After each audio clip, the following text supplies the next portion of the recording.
நேசிக்கிறதுக்கு பாசம் காட்டுறதுக்கு யாருமே இல்லைன்னு இங்க யாருமே இல்லைங்க.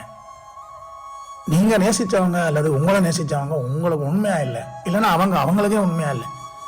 இப்படி உங்களோட நம்பிக்கை சிதைக்கப்படுற போதான் உங்களுக்கு எல்லாவற்றின் மீது ஒரு வெறுப்பு ஏற்படுது. இந்த பாசத்தால் ஏமாந்து போனவங்களை பாருங்க, இன்னொரு உறவை நெருங்கவே பயப்படுவாங்க. ஏன்னா அனுபவம் வலிகளை மட்டும் கொடுக்கிறது கிடையாது, அது எது போலி என்பதையும் அடையாளம் காட்டிவிட்டு போகும்.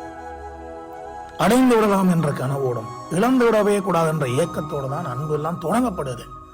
ஆனா சகித்துக் கொள்றதுலேயே அது முடிஞ்சு போகுது, இல்லைன்னா தக்க வைத்துக் கொள்றதுலேயே அது மூச்சு வாங்குது. எல்லாத்தையும் சூழ்நிலை தான் மாத்துதுன்னு ஒரு சொல்லிட்டே இருக்க முடியாது. எந்த சூழ்நிலையும் எதிர்கொள்றதுதான் ஒரு மனநிலை. இங்கே மனநிலைகள் தான் மாறப்படுது, அதனாலதான் சூழ்நிலை உருவாக்கப்படுது.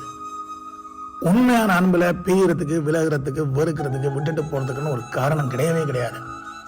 இப்படிலாம் காரணம் உருவாக்கப்படுதா இருந்தா அது ஆரம்பத்திலே உண்மையான அன்பாக இருந்ததுக்கு கிடையாது.